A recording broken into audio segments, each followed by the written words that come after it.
नमस्कार दोस्तों, मैं सौरभ अग्निहोत्री, स्वागत है आप सभी का। आज हम देखते हैं भारतीय संविधान के भाग 5 में वर्णित मंत्रिपरिषद और प्रधानमंत्री के बारे में कैसे ये अपना काम करती है, ये सारी चीज़ें आज हम देखते हैं। तो सबसे पहले ये देखना ज़रूरी होता है कि जो हमारे भारत की मंत्रिपरिषद है, ये किस तरह कार्य करती है। अर्थात भारत में संसदीय शासन प्रणाली होने के कारण मंत्रिपरिषद कैसे काम करती है, किसके प्रति उत्तरदायी होती है, ये सारी चीज़ें हम देखते हैं। कितने प्रकार के मंत्री होते हैं, ठीक है? इन सभी चीज़ों को देखने से पहले मैं चाहूँगा कि आप हमारे चैनल को सब्सक्राइब ज़रूर करें, जिससे आपको हमारे वीडियोज़ समय-समय पर मिलते रहें, ठीक है? तो अब हम देखते हैं कि जो मंत्रिपरिषद होती है, इसका जो मुखिया होता है वह प्रधानमंत्री होता है तथा भारत में अगर बात करें तो 3 तरह के मंत्री देखे जाते हैं, कैबिनेट मंत्री, राज्य मंत्री और उप मंत्री। अर्थात यहाँ पर एक शब्द आता है मंत्रिपरिषद और एक शब्द आता है मंत्रिमंडल। तो इसे जानना सबसे ज़्यादा ज़रूरी होता है। तो सभी मंत्रियों का जो समूह होता है वो कहलाता है मंत्रिपरिषद। वहीं जो मंत्रिमंडल होता है यह मंत्रिपरिषद का एक छोटा-सा एवं महत्वपूर्ण निकाय होता है जो प्रधानमंत्री और कैबिनेट मंत्री से बनता है। अर्थात ये कह सकते हैं कि लगभग सभी निर्णय मंत्रिमंडल ही लेता है, जो कि संपूर्ण मंत्रिपरिषद को मान्य होता है। तो ये भी आपको ध्यान रखना है, ठीक है? अब यहाँ पर कुछ महत्वपूर्ण चीज़ें हैं जो आपको जानना ज़रूरी होता है, वो आगे हम जाकर के पढ़ेंगे कि मंत्रिपरिषद किसके प्रति सामूहिक रूप से उत्तरदायी होता है, तो आपको ध्यान रखना है यह लोकसभा के प्रति होता है। फिर यहाँ पर एक प्रश्न और पूछा जाता है कि अगर मान लीजिए एक मंत्री के प्रति अगर या उसके विरुद्ध अगर अविश्वास प्रस्ताव पारित हो जाता है, तो पूरी सरकार को ही त्यागपत्र देना पड़ सकता है। ये भी चीज़ें आपको यहाँ पर देखना है, ठीक है? और यहाँ पे और भी बहुत ही महत्वपूर्ण चीज़ें हैं, इन सब के बारे में हम चर्चा करेंगे। जैसे यहाँ पर एक और चीज़ ध्यान रखना है कि मंत्रिमंडल शब्द का उल्लेख भारतीय संविधान में अगर क्वेश्चन पूछ दिया जाए कितनी बार किया गया है, ये भी हमको यहाँ पे देखना है। तो ये सारी चीज़ों के बारे में हम अब बात करेंगे। आगे पूरे वीडियो में यही सारी चीज़ें हम देखते हैं, ठीक है? तो स्टार्ट करते हैं। तो जैसे यहाँ कहा गया है कि मंत्रिपरिषद सामूहिक रूप से लोकसभा के प्रति उत्तरदायी होती है, ठीक है? सामूहिक सुरक्षा का सिद्धांत या सहकारिता का सिद्धांत कहाँ से लिया गया है? तो संयुक्त राष्ट्र संघ से। यानी यदि एक मंत्री के विरुद्ध अविश्वास प्रस्ताव हो जाता है तो पूरी सरकार को त्यागपत्र देना पड़ता है, ये हम पहले ही बता चुके हैं। उसके अलावा राज्य मंत्री जो स्वतंत्र प्रभाव होता है, इसके ऊपर कैबिनेट मंत्री नहीं होते, अर्थात सभी निर्णय लगभग मंत्रिमंडल लेता है, ये हम बता चुके हैं। व्यवहार में सारा कार्य मंत्रिमंडल ही करता है, लेकिन नाम मंत्रिपरिषद का लिया जाता है। और मंत्रिमंडल शब्द का उल्लेख भारतीय संविधान में केवल एक बार अनुच्छेद 352 में किया गया है, ठीक है? बाकी जगहों पर मंत्रिपरिषद शब्द प्रयोग हुआ है, ये क्वेश्चन पूछा जा सकता है, ठीक है? और बता ही चुके हैं कि मंत्रिमंडल मंत्रिपरिषद का एक छोटा एवं महत्वपूर्ण निकाय है, ठीक है? जो प्रधानमंत्री और कैबिनेट मंत्री से मिलकर बनता है। लगभग सभी निर्णय मंत्रिमंडल ही लेता है, जो कि संपूर्ण मंत्रिपरिषद को मान्य होता है। और प्रधानमंत्री तथा मंत्रियों का वेतन भत्ता संसद के रूप में मिलता है, अर्थात सांसद के रूप में मिलता है। ये चीज़ें होती हैं। अब इसी के तहत हम आगे अपन पढ़ेंगे अनुच्छेद 74, अनुच्छेद 75 और अनुच्छेद 78 के बारे में बात करेंगे। तो देखते हैं मंत्रिपरिषद एवं प्रधानमंत्री। तो भारत में संसदीय शासन प्रणाली होने के कारण मंत्रिपरिषद सामूहिक रूप से लोकसभा के प्रति उत्तरदायी होता है। ये बहुत बार पूछा गया क्वेश्चन है, ठीक है? इस प्रणाली में सामूहिक उत्तरदायित्व के साथ साथ व्यक्तिगत उत्तरदायित्व का सिद्धांत भी पाया जाता है, ठीक है?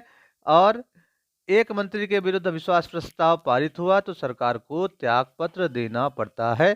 और भारतीय संविधान में मंत्रिपरिषद शब्द का प्रयोग हुआ है, मंत्रिमंडल का नहीं। इस प्रणाली में सभी मंत्री एक साथ तैरते हैं और एक साथ डूबते हैं। अर्थात कहने का मतलब ये है कि एक मंत्री का बयान सरकार का बयान माना जाता है, ठीक है?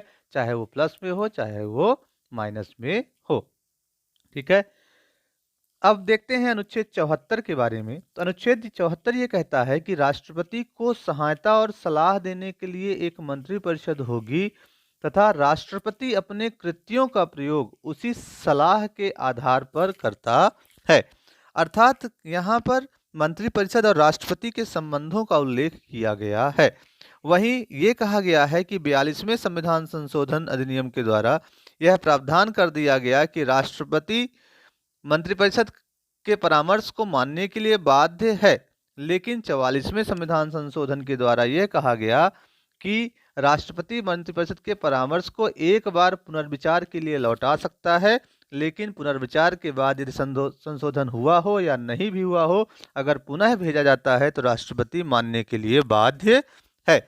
ये चीज़ें इंपॉर्टेंट हैं, ध्यान रखना। और वहीं 74(2) में ये कहा गया है, अक्सर आप देखते होंगे कि मान लीजिए 3 दोस्त हैं, बैठे हुए हैं, 2 आपस में कुछ भी एक दूसरे के कान में कहते हैं तो तीसरा पूछने की कोशिश करता है या जानने की कोशिश करता है। ऐसे ही यहाँ पर भी है कि अगर मंत्रिपरिषद ने राष्ट्रपति को कोई सलाह दी है और क्या सलाह दी है, इसकी जांच किसी भी न्यायालय में नहीं की जाएगी।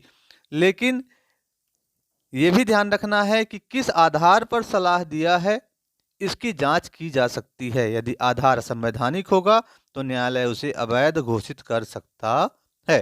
ठीक है। उसके बाद हम देखते हैं कि अनुच्छेद 75 क्या कहता है। तो अनुच्छेद 75 में कहा गया है कि मंत्रियों के बारे में अन्य प्रबंध की बात की गई है, जिसमें ये कहा गया है, अक्सर क्वेश्चन आता है कि प्रधानमंत्री नियुक्त होता है कि निर्वाचित होता है कि मनोनीत होता है या नाम निर्देशित होता है। तो ध्यान रखना है, प्रधानमंत्री की नियुक्ति राष्ट्रपति करता है तथा अन्य मंत्रियों की नियुक्ति राष्ट्रपति प्रधानमंत्री की सलाह के आधार पर ही करते हैं। वहीं एक प्रश्न और पूछा जाता है कि किसी भी सरकार में चाहे राज्य हो चाहे केंद्र हो, कि लगभग कितने प्रतिशत मंत्री हो सकते हैं। तो अनुच्छेद 75(1)(a) में ये कहा गया है कि किसी भी सरकार की अगर बात करें, केंद्र सरकार की बात करें, तो लोकसभा के 15% से अधिक मंत्री नहीं होंगे, अर्थात कुल सदस्यों के 15% से अधिक मंत्री नहीं हो सकते हैं। और वहीं पे ये कहा गया है कि अनुच्छेद 75(2) ये कहता है कि जो मंत्री होते हैं वो किसके प्रसाद पर्यंत का अपना पद धारण करते हैं।